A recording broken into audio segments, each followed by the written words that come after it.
पिछले 6 महीने में अगर आप नास्डेक को चेकआउट करोगे तो 12% पॉजिटिव रिटर्न्स, डाउ जोन्स में 9% के पॉजिटिव रिटर्न्स, पर निफ्टी 50 में आपको 7% के नेगेटिव रिटर्न्स देखने को मिल रहे हैं।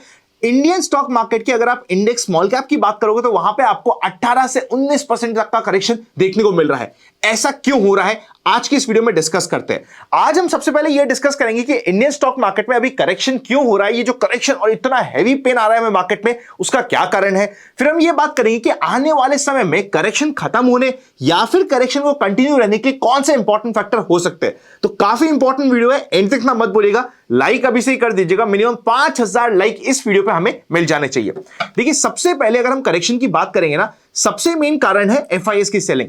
अगर आप एनुअल सेलिंग का फिगर चेकआउट करोगे तो 2025 में 1,15,000 करोड़ के ऊपर की सेलिंग एफआईएस ऑलरेडी कर चुका है। 2024 में उन्होंने 3 लाख करोड़ की सेलिंग करी थी। ऑल्दो एफआईएस का इंडिया में टोटल पोर्टफोलियो करीब 100 लाख करोड़ के आसपास है। मतलब टोटल पोर्टफोलियो का अगर हम कंपेयर करें तो पिछले 2 महीनों में रफली 5% के आसपास का उन्होंने माल बेचा है, पर 5% भी एफआईएस का फिगर इंडियन के आज भी बड़ा है, जिसकी वजह से मार्केट में करेक्शन आ रहा है। और एफआईएस की सेल करने का मेन कारण क्या है, अगर आप यूएसडी के टर्म में इंडियन स्टॉक मार्केट के रिटर्न्स वर्सेस इंटरनेशनल मार्केट के रिटर्न्स को कंपेयर करोगे, स्पेसिफिकली डाउ जोन्स के रिटर्न को कंपेयर करोगे, एसएनपी के रिटर्न को कंपेयर करोगे, आपको पता चलेगा इंडियन मार्केट ने अंडर परफॉर्म किया है। पिछले 5 सालों में सीएजीआर रिटर्न्स इंडियन निफ्टी का यूएसडी के टर्म में, क्योंकि करेंसी डिप्रिशिएट हुए, उनका फॉरेनर्स को लॉस होता है, 10.1% का रिटर्न है वर्सेस एसएनपी 500 का 12.7% का रिटर्न है। पिछले 10 सालों में इंडियन मार्केट यानी कि निफ्टी का यूएसडी के टर्म्स में 7.8% का रिटर्न है, सिर्फ 7.8। उसी के अगेंस्ट में एसएनपी 500 का है 11.1% का। तो डोमेस्टिक मार्केट ने डोमेस्टिकली तो काफी अच्छा किया है, पर डोमेस्टिक मार्केट ने अच्छा करने के साथ साथ करेंसी डेप्रिशिएट हुई है, जिसका लॉस हो रहा है एफआईएस को। अब एफआईएस को लग रहा है इंडियन मार्केट ऑलरेडी इतना चल चुका है, इतना चलने के बाद मुझे ये रिटर्न्स मिले हैं रफली 10% के आसपास के, बिकॉज करेंसी डेप्रिशिएट हुई है। क्योंकि अब ये ओवर वैल्यूड की तरफ चले गया है, अगर थोड़ा भी करेक्शन हुआ तो उनको दिक्कत आ सकती है, जिसकी वजह से रेगुलरली हमें एफआईएस की तरफ से सेलिंग दिख रही है, और ये सबसे मेजर कारण हो चुका है मार्केट के करेक्शन का।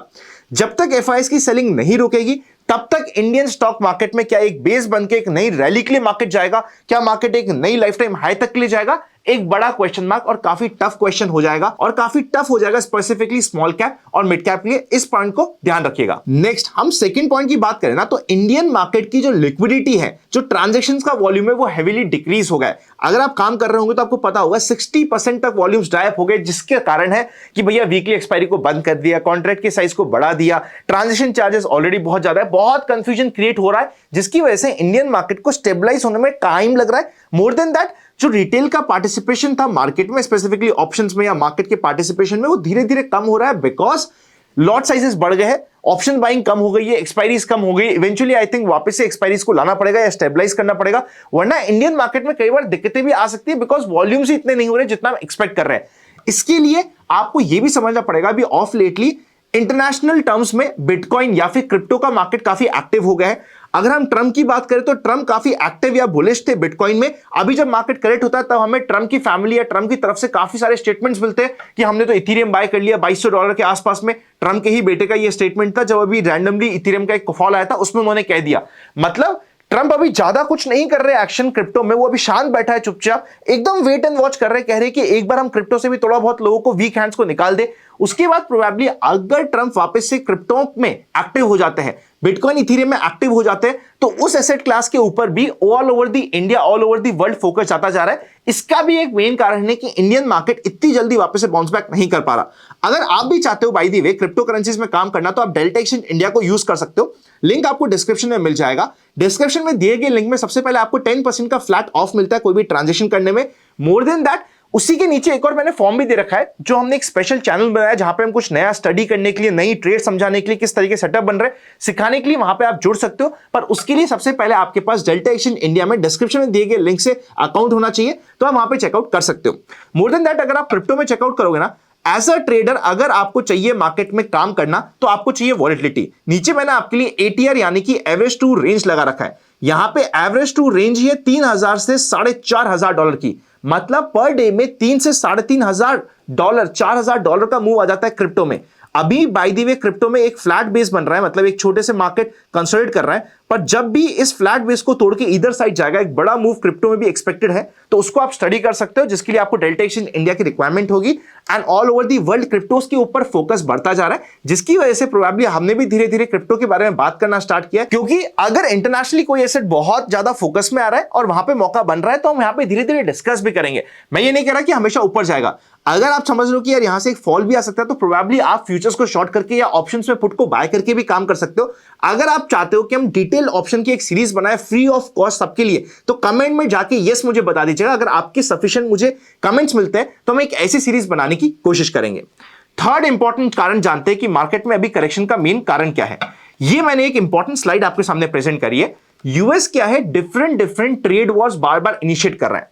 अभी मोदी जी गए थे यूएस में, वहां पे उनके सामने भी बातचीत क्या हुई, अगर इंडिया ने हमारे ऊपर ट्रेड रिस्ट्रिक्शंस या फिर इंडिया ने हमारे ऊपर जो टैरिफ है वो कम नहीं करे, बाय द वे इंडिया में काफी टैरिफ है, ऐसा यूएस के प्रेसिडेंट ट्रम्प साहब का मानना था। ऑल्दो उनकी फ्रेंडशिप बहुत अच्छी है मोदी जी के साथ, विच इज गुड, बट उनका कहना था अगर नहीं करे तो हम भी वापस से टैक्स को इंपोज करेंगे। रिसेंटली यूएस ने भी काफी सारे टैक्सेस इंपोज करे थे, आजू बाजू की कंट्रीज में तो हटा दिए मांडवली करके, पर अभी भी उन्होंने चाइना के ऊपर टैक्स इंपोज नहीं किया है। ट्रेड वॉर अगर all over the world start होती है तो शॉर्ट टर्म के लिए उसका इंपैक्ट नेगेटिव होता है। हो सकता है इवेंचुअली लॉन्ग टर्म में उस पर्टिकुलर कंट्री ने जिसने टैरिफ्स इंक्रीज करे उसके लिए फायदा हो सकता है, पर शॉर्ट टर्म में नेगेटिव होता है। क्या एग्जांपल है हमारे पास पास्ट में हमारे पास कुछ एग्जांपल है, वो आप चेकआउट कर सकते हो। मेनली 1930 का एग्जांपल है, जहां पे अगर आप चेकआउट करोगे ना, 1930 में काफी ज्यादा ट्रेड वॉर हो गया था। उसके बाद क्या आया था वो तो हम सबको पता है कि किस तरीके से वर्ल्ड मार्केट क्रैश हुआ था, वर्ल्ड मार्केट में दिक्कत आई थी। पर टैरिफ से इमीडिएटली आने की वजह से आप चेकआउट कर सकते हो, एक बार trade all over the world reduce होता है, ट्रेड का जो फ्री फ्लो होता है वो रिड्यूस होता है। यहां पे कंप्लीट ग्राफ में चेकआउट कर सकते हो। इमीडिएट इंपैक्ट आपको यहां पे डिप्रेशन का नेगेटिव इंपैक्ट होता है।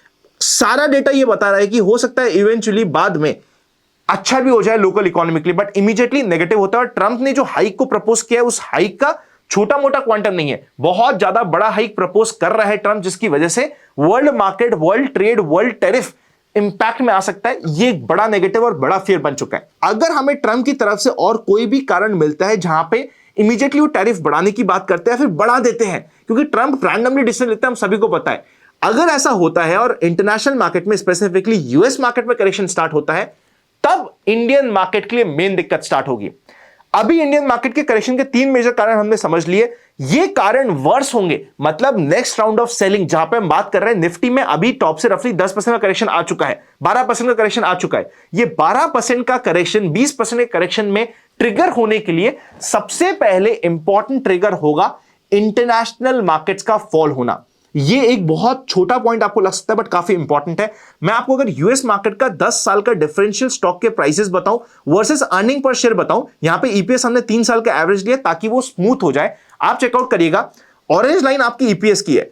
सपोज करते हैं स्टॉक मार्केट प्राइस बहुत ज्यादा बढ़ गया और ईपीएस नहीं उसको कैचअप किया, तो इवेंचुअली दोनों सिंक में आते हैं। वापस से अगर आप चेकआउट करोगे 2008 का समय पे या 1995 का कि स्टॉक प्राइसेस बहुत बढ़ गए, ईपीएस ने ग्रोथ नहीं दिखाया, तो इवेंचुअली दोनों एकदम सिंक में आ गए। वापस से स्टॉक प्राइसेस बहुत बढ़ गए, ईपीएस नहीं आया, तो दोनों सिंक में आके फिर चलते हैं। अभी हम देख रहे हैं धीरे धीरे, आप चेकआउट करोगे डेटा में कि आपको पता चलेगा अभी इवेंचुअली स्टॉक प्राइसेस तो बढ़ गए हैं, वैल्यूएशन ज्यादा हो गई है। वैल्यूएशन ज्यादा का क्या है, अगर हम S&P 500 इंटरनेशनल मार्केट की बात करें ना, पिछले 1885 से लेके अभी तक का पी रेशियो एवरेज निकल के आता है 16 का। अगर हम पिछले 30-40 साल की बात करें तो पी रेशियो हमारे सामने निकल के आता है 18 के आसपास का। इमीडिएटली हम 20 साल की बात करें तो पी रेशियो हमारे पास में एवरेज पी चल रहा है या मीडियन पी चल रहा है 20 का। अभी मार्केट ऑलरेडी 24 की पी पे चल रहा है, मतलब पिछले 20 साल का जो ऑलरेडी थोड़ा सा एक्सटेंडेड पी है या फिर थोड़ा सा बड़ा हुआ पीवी है, उससे भी ऊपर चल रहा है यूएस मार्केट, और यूएस मार्केट अभी तक अच्छा परफॉर्म कर रहा है। नेक्स्ट इंपॉर्टेंट ट्रिगर, अगर इंडियन मार्केट में नेगेटिव आना है, next round of selling negative आनी है, तो international market will be the key. ये स्टेटमेंट को आप ध्यान रख लीजिएगा, जब भी होगा आप मुझे याद कर लोगे, इतना मुझे पूरा विश्वास है। अगर आप इवन मार्केट्स को चेकआउट करोगे ना, एक बार हम ग्राफ को जाके चेकआउट करेंगे। एक बार मैं आपके लिए मंथली चार्ट्स प्रेजेंट करता हूं। मंथली चार्ट में पिछले 25 सालों में कभी ऐसा नहीं हुआ कि बैक टू बैक 4 महीने या 5 महीने निफ्टी के नेगेटिव हो गया है।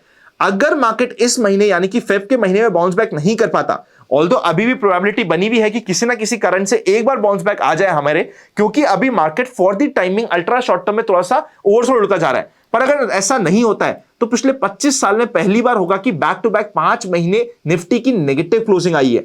इवन कोविड के समय नहीं आई थी। ध्यान से समझिएगा, मतलब कुछ स्ट्रक्चरली चेंज हो रहा है। अभी भी मार्केट स्ट्रक्चरली वीक है, इस चीज को ध्यान रखना है। ओवरऑल इस कंप्लीट डिस्कशन का हमारा फोकस क्या रहा? फोकस ये रहा कि इंटरनेशनल मार्केट के ऊपर हमारा फोकस रहेगा। अगर इंटरनेशनल मार्केट में कोई सैड न्यूज आती है तो इंडियन मार्केट में दिक्कत आ सकती है।